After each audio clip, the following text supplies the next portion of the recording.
Hi, I'm Nick Winkleman with CorePerformance.com. Today we're going to talk about one of the most fundamental stretches we do here at CorePerformance.com, and that's the world's greatest stretch, or what some might know to be the elbow-to-instep stretch. The reason it's the world's greatest stretch is because we're going to focus on everything from the hip to the knee, all the way down through the ankle. So if you were to do one stretch only every single day, this would be the one you want to execute.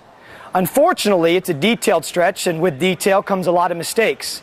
Today, Ben and I are going to go over what those mistakes are, how to correct them, and then finish up with what we would call a perfect, or the world's greatest stretch. The first position that we see is that Ben will lunge out. Now, the common problem number one we might see is that people would bend this back leg. By bending the back leg, that glute turns off. So by having Ben extend that leg back, that glute is able to fire. The second common mistake we might see is that this back is rounded. So what Ben is then going to do is extend, allowing from head to heel a perfect position. Or what we like to say, head to heel, strong as steel. Once he's in this good position held for 2 seconds, he's then going to go ahead and rock back. Now, as people tend to rock back, they seem to bend this back knee.